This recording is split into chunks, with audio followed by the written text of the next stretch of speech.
So chest ascender and a hand ascender attached to a foot loop, which is also attached to you by a little safety tether. Take note of this classy foot loop. Woo. What, you commenting on the fray there? Still It's not structural. Alright. And you get used to, just while you're standing around waiting, get used to the little action for these cams, the camming devices. It's a two action thing. You can't just pull it open, you have to pull down and open like that. And that's how you get the rope in. And the good thing about them is that they're a one directional thing, so when I push up or stand up in my foot loop, it slides.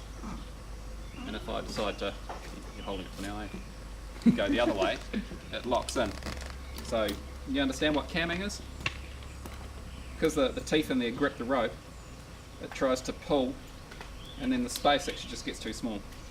So this piece here jams the rope against the other side and it locks in. So it's the same on this one. Same mechanism to open it.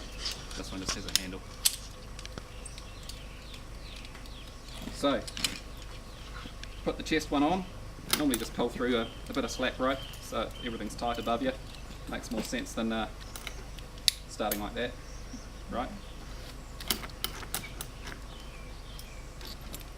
And then the other one goes on, and this is when you work out if you need to do any adjusting.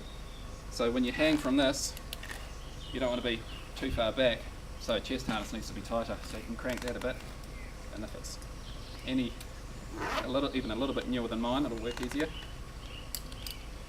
And that way, I can sit there without too much effort. Are you lowering me? No. You're lowering me. I'm slipping. I'm not doing Freaking me anything. out. Right. Rope's good. New rope. Right. It's static. So, New rope. New rope. so that makes it more comfortable. You don't want to crank it so tight that you can't actually move when you need to, guys. So you can adjust this as you go, right? And you might just sort it out perfectly, get it to the right adjustment, and then you take the harness off and give it to someone else. Right, so when you do it again in the cave, you'll again need to be adjusting it. So the hand descender, that goes on attached to a foot loop, and so it's a combination of using both of these. Some people just like one foot in there, but I like two. I grip the rope when I go up. So right now the weight is on my chest ascender, I'm hanging there, this one's not doing much, but when I stand in it, chest one slides up. Now sit down, because while you're standing there, you get a bit shaky, you know, when you're rock climbing and you've been climbing for a while and your legs start doing the Elvis move.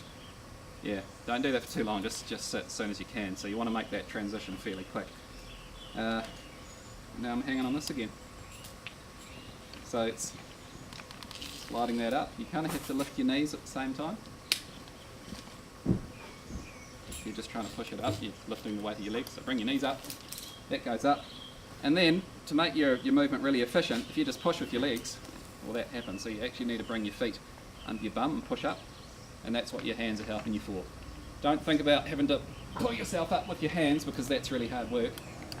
Your arms are really there to bring your body upright, close, because when it's close, and then you push, you're going up the rope. If you're pushing away and trying to go in that direction, you've got opposing forces going on. So keep it all in line, and with your feet, sort of swing them under your bum. I'll go up again. Swing them right under your bum, and then push straight up. So my arms didn't really have to do much there. If your arms are getting tired, it means your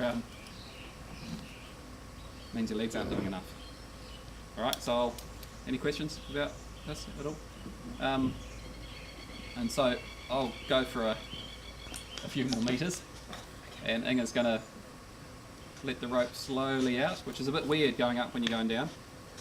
You're not going anywhere. So you can try and beat me. Okay, just stop there again. And lower me down a bit actually. Something else I'm doing that maybe I didn't explain was hang the rope between my feet. When I shift this up, I let it go. When I go to stand, I grip it. And if that's too much to think about, just someone else is down there, hey, pull the rope. Just having a bit of weight on the rope means it'll slide through easily. but when I grip it, it means if I didn't grip it, then sometimes you'd stand up here and, because this is a new rope, it'll slide nicely, but it might sort of go like that instead of sliding through. So by having either a heavy rope, someone pulling on it, or by gripping it with your feet, normally works pretty well. Love that squeak. It's good, eh? It's pretty good. Yeah, man. Yeah. Let's just zoom up on that. Right. No, I can't. I'll go to the. How much rope is there before the? Yeah, you've got a bit. Fair bit of rope, Yep. right? So you may as well keep going until you get a good system going, and just be conscious of what it feels like. If it's hard to push up, it's probably because your legs are going that way. You've got to swing them under your bum and push straight up. So like climbing, you're always trying to push with your legs.